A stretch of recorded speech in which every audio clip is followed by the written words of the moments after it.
Hello, hello! Seafood lover ba ka? Naanapod ko i-share ninyo nga kananan nga super fresh kaayo, ang Co Jordan Talaba Bangus Eatery, located rani sa may Tayod Konsolasyon. Duolo jud kaayo sa city, fresh from the farm jud ni sila ngari, samot ng ilang talaba ug bangus. Mag-crave na gani ko og seafood, muari dayon mi kay daghan jud kag mapilian ug muluto sad sila ngari. Samot na ilang baked scallops, lami jud balik-balikon, gikan sa bangus, tilapia, kitong, katambak, lapu-lapu, tauge, mamsa, pwede ra jud ka mo pili asa ngari ug ang pinakanindot makapaluto ka depende sa imong gusto.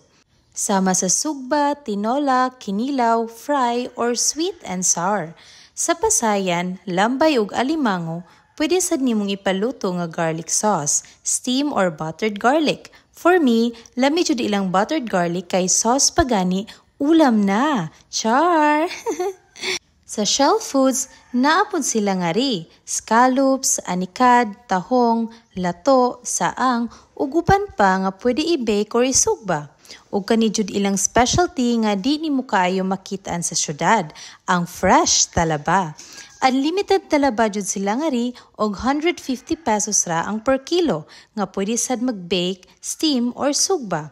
Naasad sila ay pork and chicken dire if ganahan mo dili seafoods tanan.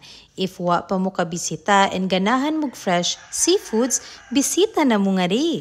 Libre ra ang cottage sa atubangan and if ganahan mo dako-dako or if daghan mo og mag-celebrate like birthday, naarapod sila cottage sa kilid nga nindot sad ang view ug pwede sad mo makarent sa ilang video okay.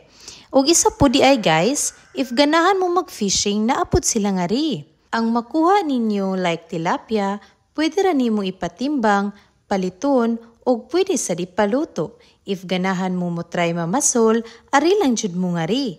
Ug maura to, see you na pud on my next vlog for more ideas asa kalaagan nga worth to try jud. Amping kanunay!